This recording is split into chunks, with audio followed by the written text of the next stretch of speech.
Shalom, shalom, c'est l'évangéliste Princilia. Je suis sur le plateau de Gospel News. Nous allons développer aujourd'hui un thème très intéressant qui est la genèse de l'adoration. Donc je te dis à tout à l'heure.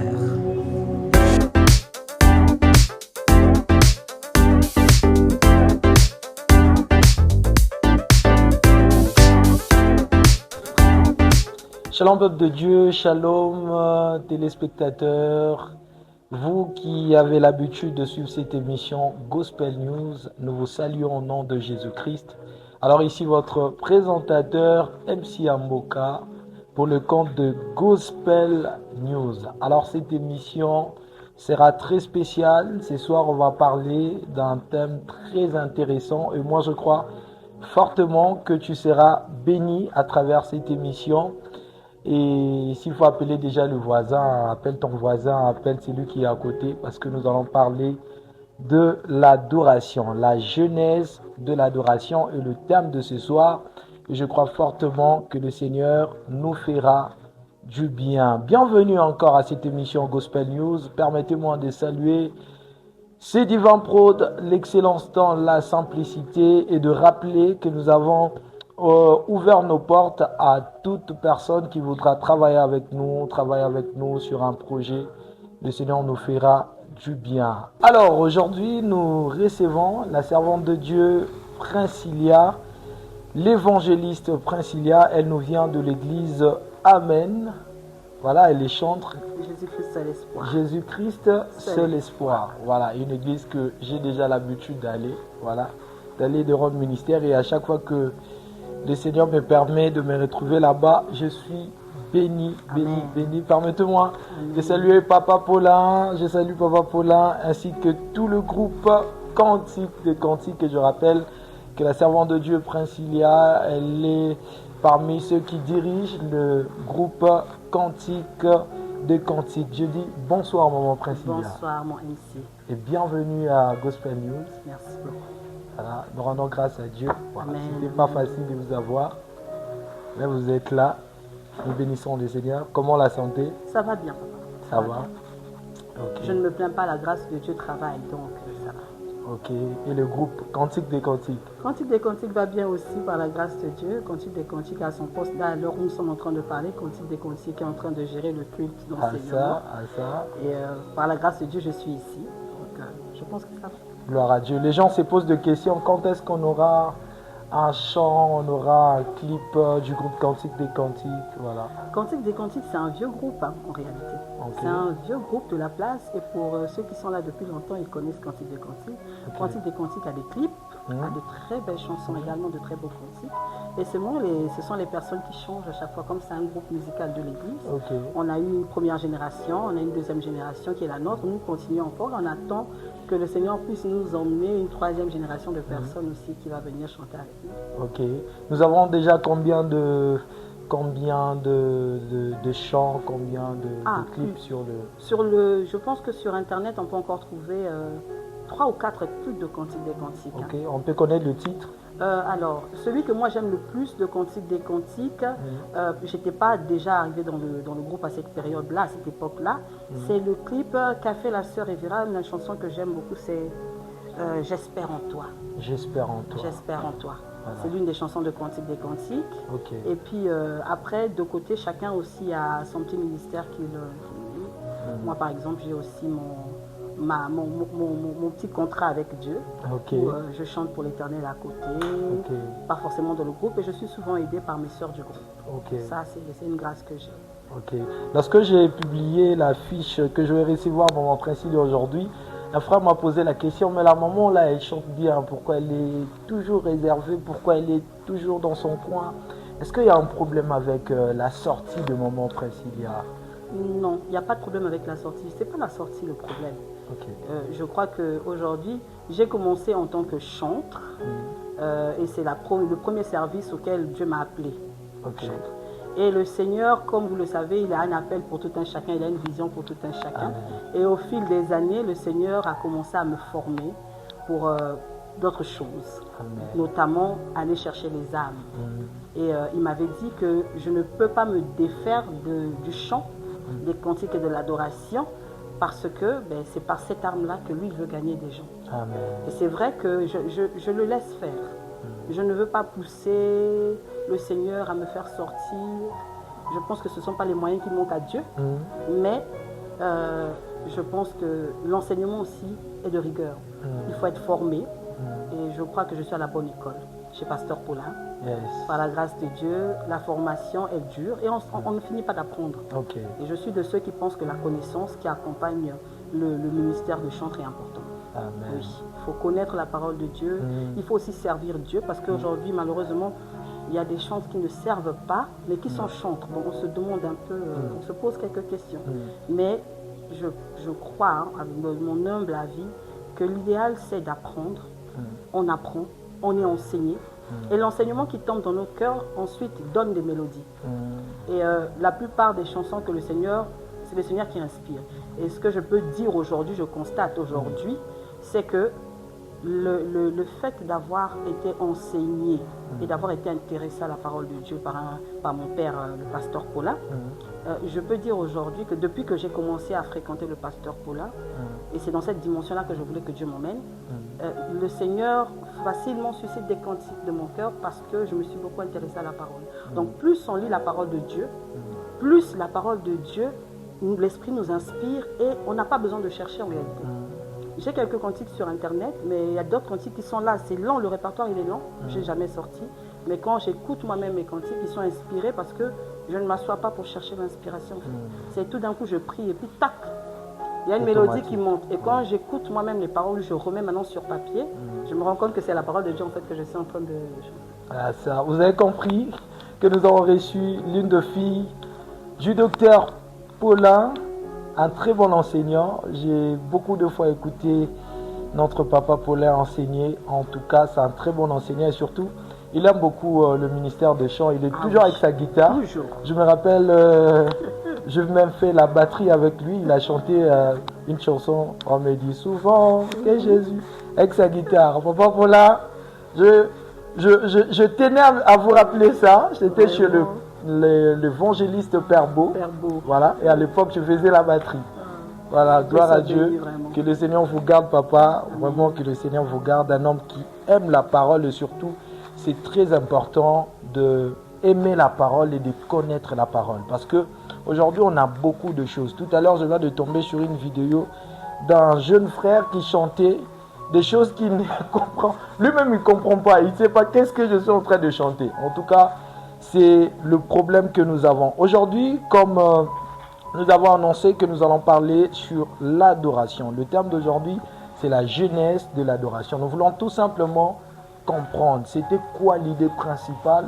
Parce qu'aujourd'hui, lorsqu'on parle de l'adoration, nous voyons les gens ont tendance à conditionner l'adoration par rapport au chant, par rapport à un style de musique. Et nous voulons vraiment connaître avec l'évangéliste Princilia c'était quoi l'idée principale, c'était quoi l'idée, la première idée lorsqu'on parlait de l'adoration. Maman Princilia, est-ce qu'on peut comprendre? Oui, comme je disais la dernière fois déjà, pour comprendre la genèse d'abord du mot adoration. L'adoration c'est quoi?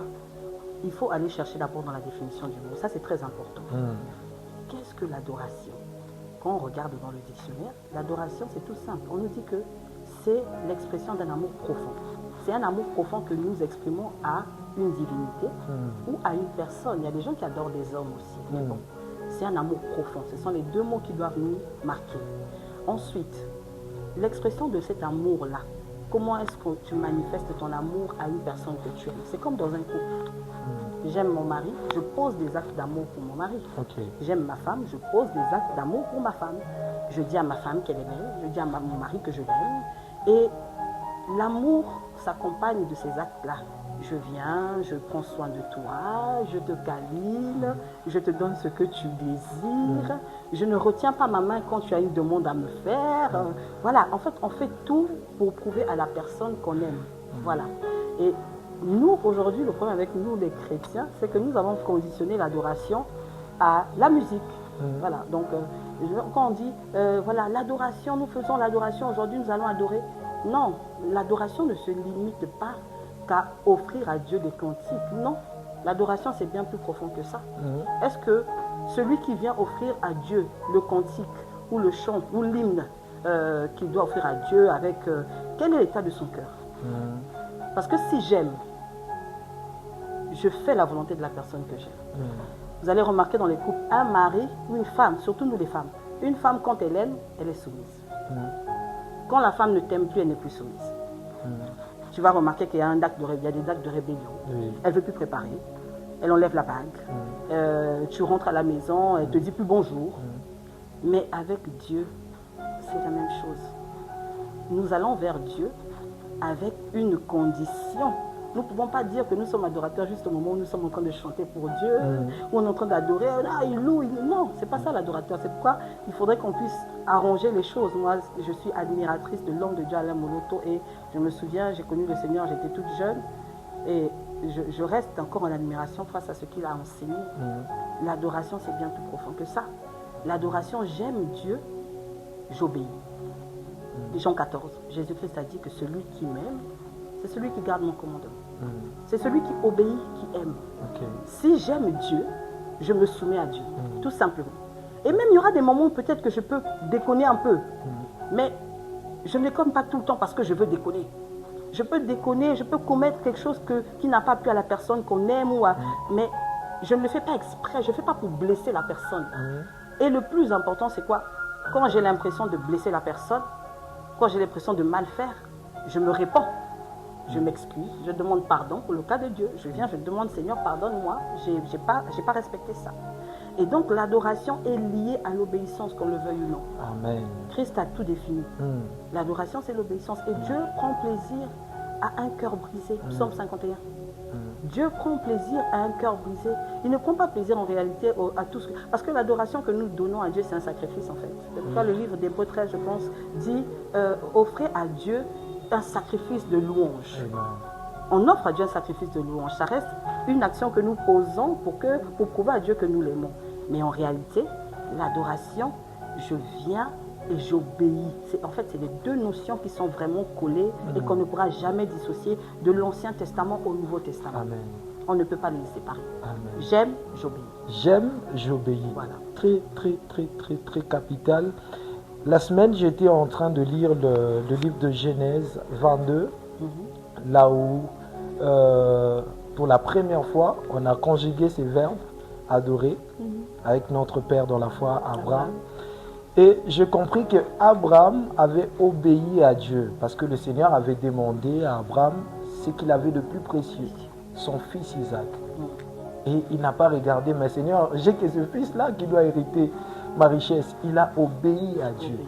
Et il a voulu même. C'est parce que généralement, nous essayons d'arranger les Français. S'il faut bien dire, il partait tuer son fils. Pourquoi? Parce que le Seigneur a demandé. Et lorsque vous avez parlé de l'obéissance, j'ai vite compris que l'origine, c'est l'obéissance. Voilà. Essayons d'évoluer, Maman Princilia. Essayons d'évoluer. Qu'est-ce qui fait en sorte que nous puissions lier l'adoration au chant? Alors, l'adoration liée au chant. Je pense, c'est comme je disais tout à l'heure, j'ai lu tout à l'heure dans le livre de 1 Chronique, je pense à partir du chapitre 14, 14 et 15, j'ai lu que David, en fait, avait choisi parmi les Lévites des personnes qui devaient chanter également pour l'Éternel et louer l'Éternel pour manifester leur joie. C'est ce que nous dit la Bible. En fait, les chantres ne sont pas, nous ne sommes pas tirés de n'importe où. À la base, l'origine, c'est que nous sommes des Lévites. Et vous savez avec moi que les Lévites, ce sont les sacrificateurs. C'est une tribu qui a été mise à part par Dieu. Il a ordonné à ce que ce soit des gens mis à part pour le service dans la tente d'assignation. Pour le service. Donc, un chantre n'est pas n'importe qui. Un chantre est d'abord un Lévite. Et même ce jour-là, quand il a placé les différents Lévites, là, il a demandé aux Lévites de jouer à l'instrument, à d'autres de chanter pour manifester leur joie. On dit que parmi ceux qui chantaient, il y avait des prêtres. Donc il y avait un prêtre et il y avait des Lévites. Parce qu'il y avait deux niveaux. Il y avait les sacrificateurs et les Lévites. Les Lévites, ils pouvaient être des gardiens, ils pouvaient être les chantres et tout. C'est toujours des personnes de la même tribu. Mais ceux qui descendaient directement d'Aaron, eux, leur rôle, c'était d'être sacrificateurs. Donc, On est des sacrificateurs pour Dieu. Amen.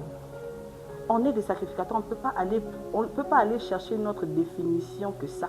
Nous lions la louange, les cantiques, pour manifester notre joie en tant que sacrificateur pour Dieu. C'est tout simple. Donc, si on nous dit, tu es chantre et puis que tu es hors de la maison de l'Éternel et que tu fais ta vie hors de la maison de la face de Dieu et que tu te dis que je suis adorateur, que je suis... je ne pense pas que ce soit valable. Je ne pense pas. Donc, un chantre est un lévite, un sacrificateur. Et cela demande à ce que ces chantres-là puissent vivre la vie d'un sacrificateur. Oui, parce que les sacrificateurs, ils étaient mis à part. Oui. Il faut lire le livre de Chroniques pour bien comprendre, en fait. Et je bénis le Seigneur parce qu'il m'a fait cette grâce-là. Je me suis intéressée, je me suis dit, mais non, Seigneur, il faut que je comprenne d'abord la dimension dans laquelle tu emmènes chacun de nous. Il faut que je comprenne dans quelle dimension tu veux emmener les chantres. Et effectivement, quand tu lis le livre de 1 Chronique, à partir du chapitre 14 jusqu'à après même 10, tu peux commencer au départ, tu vas te rendre compte que les sacrificateurs étaient des gens mis à part. Je pense que c'est dans le livre de Nombre que le Seigneur demande à Moïse de mettre à part Aaron et sa descendance et les gens de la tribu pour pouvoir le servir. Et en réalité, c'était à plein temps qu'il les servait. Le lévite n'avait même pas le droit, le lévite et les prêtres, les sacrificateurs et les lévites n'avaient pas le droit même de vivre, d'aller loin de la face de Dieu. Et s'ils se déplaçaient, il y avait des conditions. Ils étaient conditionnés par un style de vie bien marqué, dans la présence de Dieu. Et pour revenir à la partie louange, même dans ce passage-là où on nous dit que David avait placé des prêtres et des lévites pour chanter, pour manifester leur joie concernant l'Éternel, tu vas remarquer que ce sont les Lévites qui sont partis porter l'arche. Parce que David a essayé de ramener l'arche à Jérusalem. L'arche était chez un monsieur qui s'appelait, je crois, Abinadab. Et ce n'était pas dans Jérusalem, c'était ailleurs. Et quand David décide de ramener une première fois, il tente une première fois de ramener l'arche, le problème c'est qu'il y a deux personnes qui étaient Oza, je crois, quelque chose comme ça, Uza, je crois, qui a touché l'arche sans faire exprès, mais il voulait aider en fait pour que l'arche ne tombe pas parce que le char est en train de glisser. Malheureusement, il est mort. David a eu peur. David s'est dit non, je ne peux pas prendre n'importe qui. Si lui, il a touché l'arche, il est mort. Bon, on va faire comme Moïse avait dit. Il allait convoquer après. Il a attendu d'abord, il a laissé du temps et ensuite il allait convoquer les prêtres de tout Israël. Il leur a dit, nous devons ramener l'arche à Jérusalem. Parce qu'à Jérusalem, il avait un plan dans sa tête déjà. En fait, lui, il voulait construire un temple après. Mais pour lui, le plus important, c'était de redonner à l'arche sa place parce que depuis que Saül était là, l'arche était un peu négligée. C'était dans la maison de quelqu'un, bon, pour nous dire. Et donc, il décide de faire venir l'arche à Jérusalem avec l'aide des sacrificateurs, des gens qui étaient dédiés à ça, des gens pour qui Dieu avait donné une mission bien établie. C'est eux, pas d'autres. C'est eux qui doivent le faire. Pas d'autres. C'était les sacrificateurs, c'était les lévites et les sacrificateurs, les prêtres qui devaient porter. Avec 2 bâtons, je me souviens bien, 2 bâtons, l'arche est amenée à Jérusalem. Et ça s'est très bien passé parce que David l'a fait selon les règles. C'est ça. C'est ça. Nous allons revenir vers là parce qu'il y a encore une leçon là. Il y a encore une leçon que nous devons apprendre. Mais à un moment principal, j'aimerais vraiment que nous puissions comprendre l'essence de l'adoration. Qu'est-ce que l'adoration fait?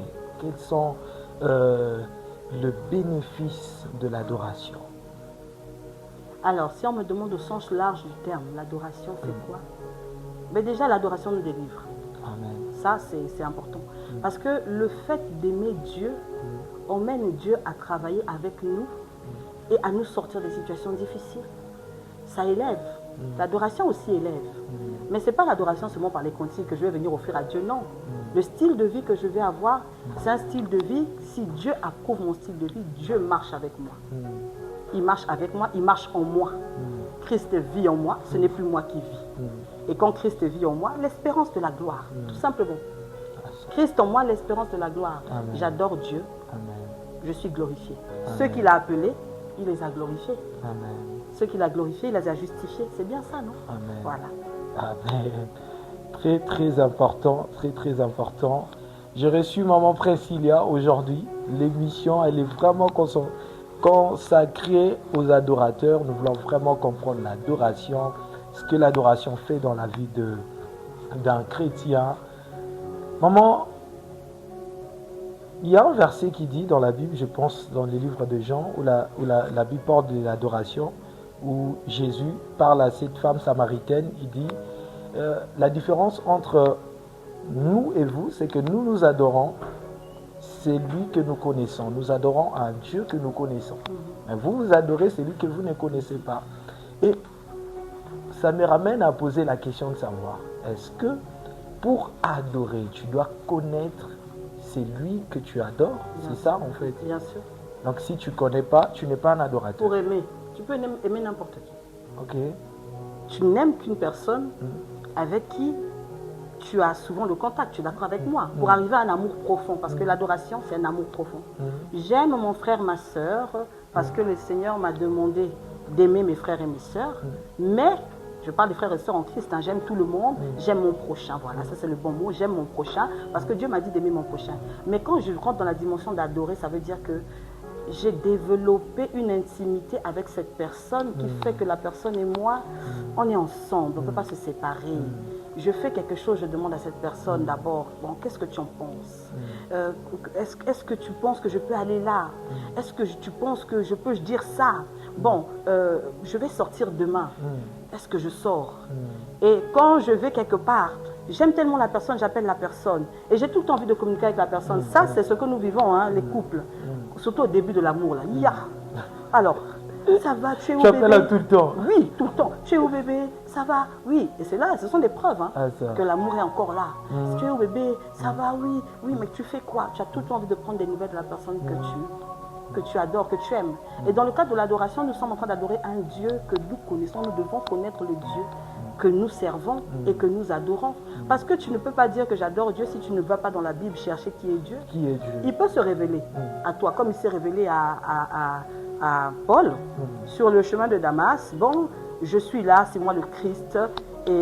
Mais n'oublions pas, Paul connaissait déjà Dieu. C'était un instructeur.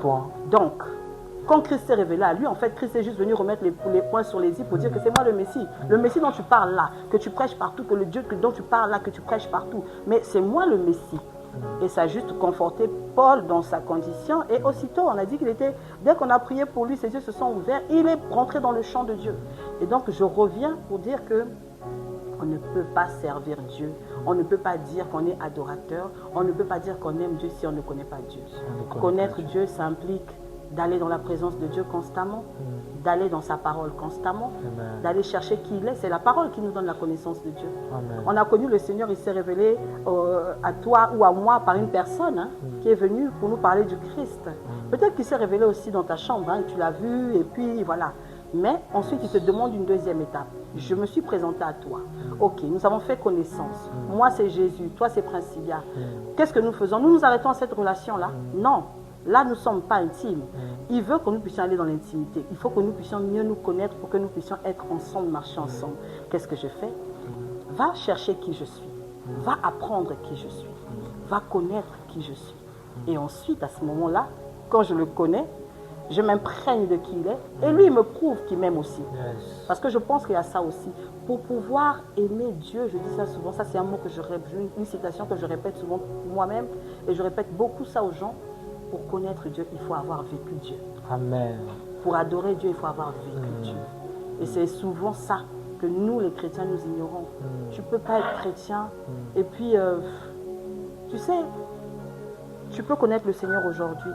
Tu te dis, tu es très aidé. Moi, quand j'ai connu le Seigneur, j'étais très aidé. Il y a jeûne et prière. Tu rigoles. Je jeûnais, je priais, j'avais mes début là. Et le chemin était long, ça fait longtemps. Et sur le chemin, je suis tombée. Je suis tombée parce que j'ai laissé une porte ouverte. Et quand j'ai mis un pied dehors, j'avais un pied dehors, un pied dedans.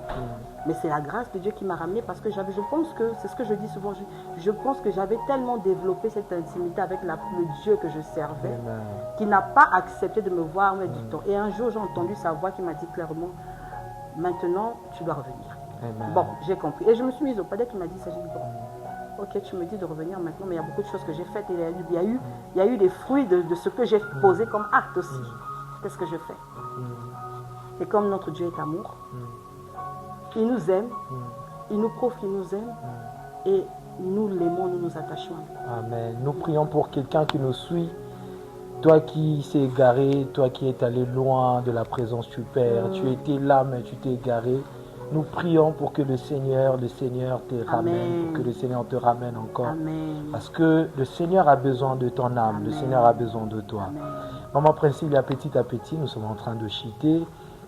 Mais prenons l'actualité, ce qui se passe actuellement. Vraiment, moi je crois à ce que vous représentez, je crois à la grâce que vous portez. Je pense que vous aurez quelque chose à dire. Aujourd'hui, nous avons beaucoup de choses. Internet, nous avons beaucoup de choses. Lorsque tu es sur TikTok surtout, tout le monde est adorateur, tout le monde est chantre. Mais maman Priscilla, nous avons beaucoup de réalités. Les gens disent que Naza adorateur, mais vis mon sous-sous.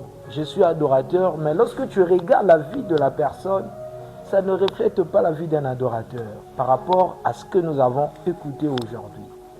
Quel est le message que vous avez à ces personnes? Beaucoup plus à ces jeunes-là, les jeunes de ma génération qui vous écoutent aujourd'hui. Moi, j'ai une seule chose à dire à une personne, et c'est ce que je dis souvent. Approchons-nous de Dieu. Nous ne sommes pas là pour juger.